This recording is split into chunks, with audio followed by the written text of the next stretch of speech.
Friday the 25th of April, 1986. A beautiful spring day for the 43,000 inhabitants of Pripyat in the Ukraine. A day that will remain forever engraved in their memory. 3 kilometers from the city, the Vladimir Ilyich Lenin nuclear power plant, where several thousand people go to work each day. Tonight, the 176 employees of Block 4 have been ordered to carry out a test on a self-fueling system of the reactor. Something that could save energy. At 1:23 a.m., the security systems are deactivated and the experiment begins.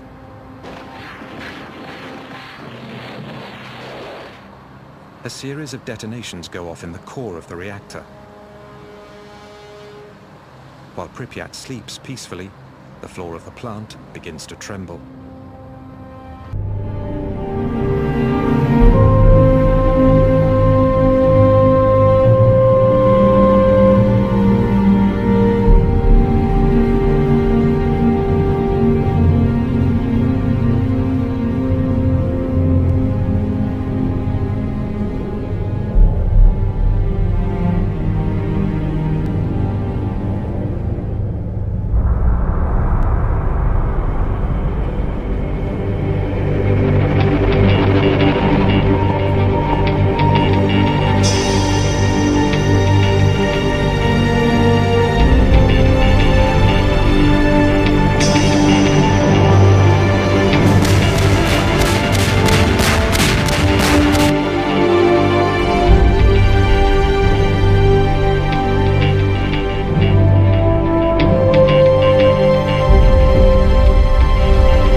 The 1,200-ton cover of the reactor suddenly blasts into the air.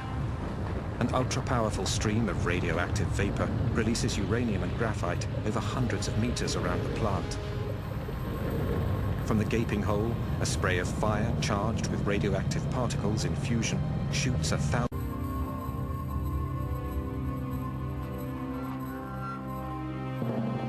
By early morning, the clouds are already being contaminated by the radioactive column, rising 1,000 meters into the sky.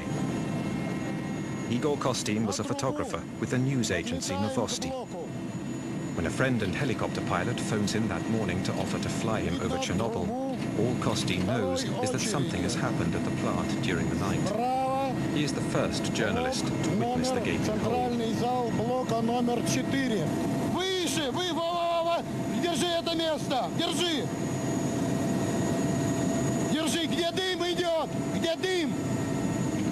Когда мы подлетели к блоку, when we got close to Block 4 and circled around it, я не понимаю I had no до idea of конца the risk. опасности всего того, что произошло. Я открыл иллюминатор. When we flew over the block, I opened the window of the helicopter. Я понимал, I что didn't realize я then не what a понимал, big что я mistake делаю that was. The thin, translucent smoke he sees rising from the ruins is in fact highly radioactive. Kostin is one of the few Chernobyl reporters on the scene in the early hours of the accident to have survived serious exposure to radiation. Когда я открыл люк, When I opened the window, I couldn't hear a thing. наступила какая-то могильная The тишина. ruins of the reactor were below me. Передо мной I felt like I was floating in space, разрушенный реактор, like in a и tomb, черная a real яма. dead silence. Вот как в I могиле, couldn't как even будто hear the вырыли helicopter могильную anymore. яму. Я Nothing. смотрел, во все это, A black и hole, a tomb просто and могильная, deathly вот есть silence. такое выражение у русских: могильная, тишина, тишина как в могиле. This is the first picture ever taken of the breach. И через минуту мои камеры All все my заклинило. equipment jumped after a minute. Я не I понимал, couldn't understand what почему. was Я going думал, on. что I thought my моторы batteries моих were dead. камер, I only managed to take a dozen разрядились, photos. да. Когда я Once I проявил returned to пленки Kiev, в Киев, I processed my вот это, pictures, вот and I фотография, noticed the negatives were black. and the colors very poor. I didn't know it yet, but the photos had been exposed to radioactivity.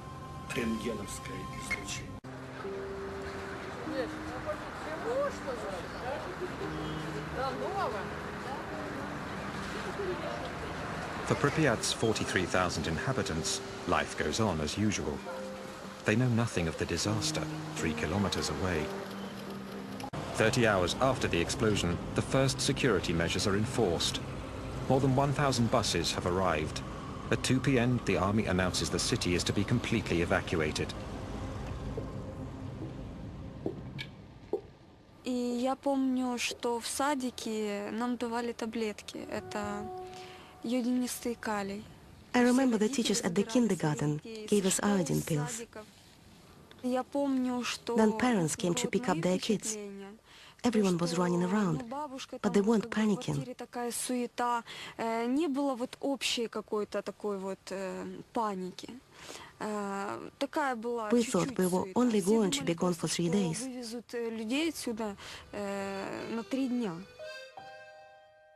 To avoid any panic, the authorities conceal the seriousness of the situation.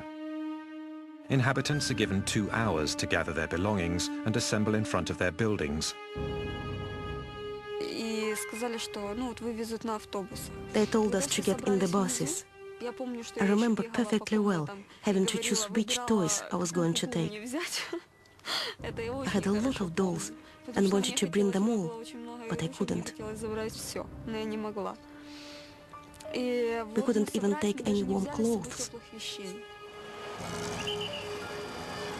People have to leave everything they own, their entire lives behind. They will never return. A gigantic ballet begins. Top pilots have been rushed back from the Afghan front to fly helicopters carrying soldiers who will toss 80-kilo sandbags into the blaze with their bare hands. They hope to smother the fire by filling the reactor with tons of sand and boric acid, which neutralizes radiation. The first day, 110 sorties. The next, 300. The radiation level above the reactor is over 3,500 roentgens, almost 9 times the lethal dose.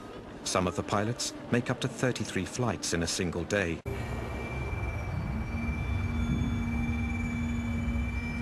The initial symptoms of radiation sickness, vomiting, nausea and diarrhea, are followed by a latency period.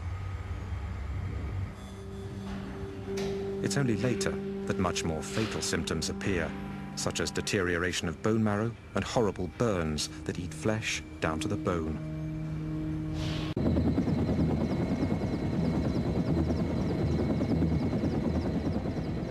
"30 kilometers east of the plant, the forest has been scorched by the radioactive blast from the explosion. But the disaster area already stretches well beyond. Since the explosion, radioactive particles carried by the clouds have been falling with the rain. A leopard spot pattern of contamination has affected the Ukraine as well as Belarus and Russia. On the 1st of May, the wind shifts, and areas of Kiev are also contaminated. As seen from this map, drawn up from the readings taken by Colonel Grebenyuk's men.